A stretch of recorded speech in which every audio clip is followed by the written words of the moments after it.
Any idea how many parts go into making a single car? I can tell you about 15,000, Mary. You counted. 15,000. I did count them. It took took a while. the whole weekend.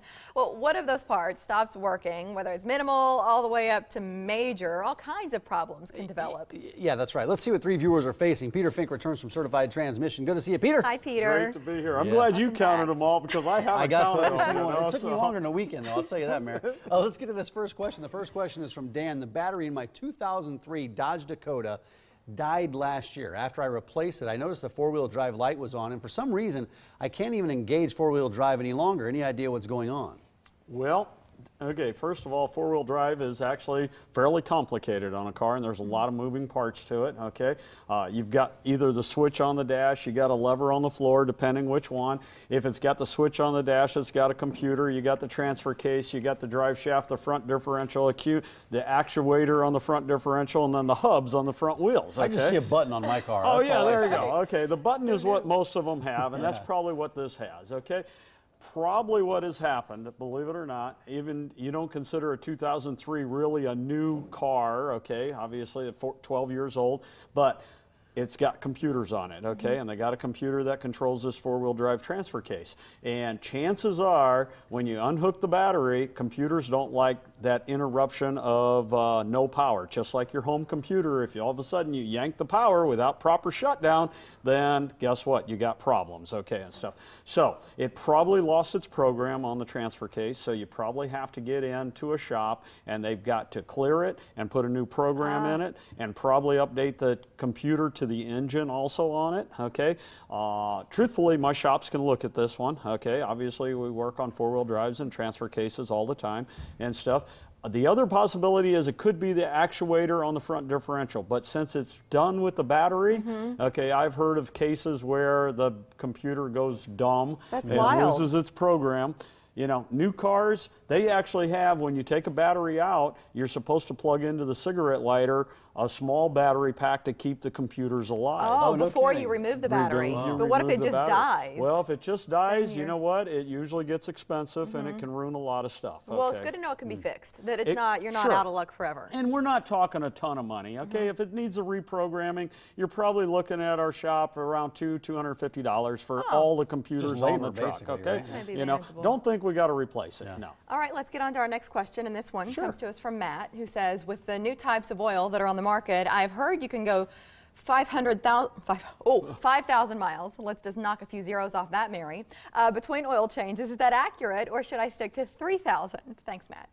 I want some of that oil to go 500,000 miles. Okay? I think we just want a car to go that far. Well, you know, they probably can. Okay, yeah. We've got trucks that many or more miles. Okay, back to the oil question. Yes, 5,000 is very doable on the high-quality oils out there today, as long as you're not buying the absolute cheapest junk out there, okay? If you got a name brand oil and the proper one for the manufacturers, yes, most manufacturers are going 5,000 to 6,000 miles, so no problem whatsoever with that. Don't worry about it. Do it. Great. Thanks, Matt. Brenda has a question. Brenda writes, there's rust developing on the frame of my daughter's 2001 Honda Accord. How concerned should we be? Is there any way to keep it from getting worse? Well, you know, as a car gets older around here, we deal with a lot of rust, okay, and stuff. We see it every day, day in and day out on cars as we work on the undersides, okay?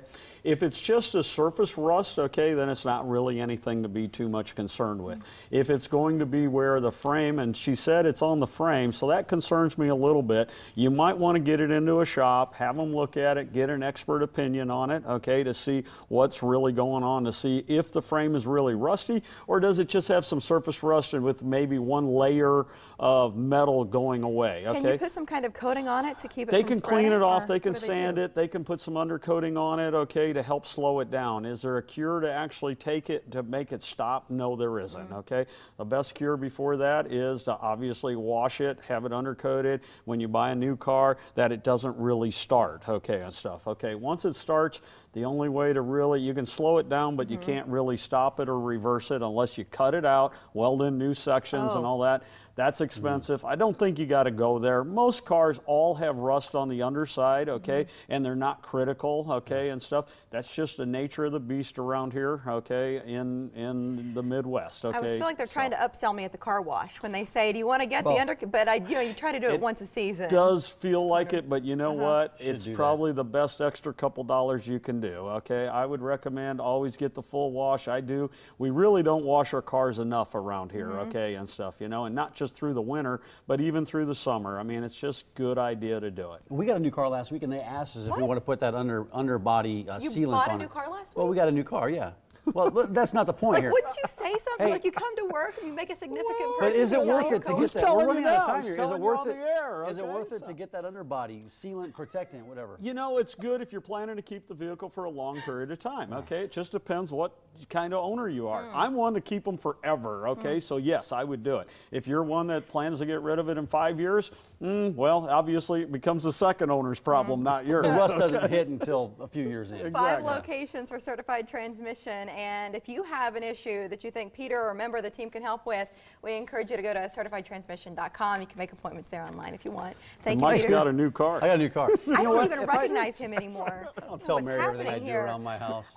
Your question could be featured during our next visit with Peter. A few ways to get those questions to us. You can email talkback@omahamorningblend.com. Visit our website. The address is there on the screen. And once you get to the site, click on the certified transmission button. You can also leave questions on our Facebook wall. I didn't realize I was Is there supposed to anything else? report back to you Well, on these it's a type of things. significant purchase. All right.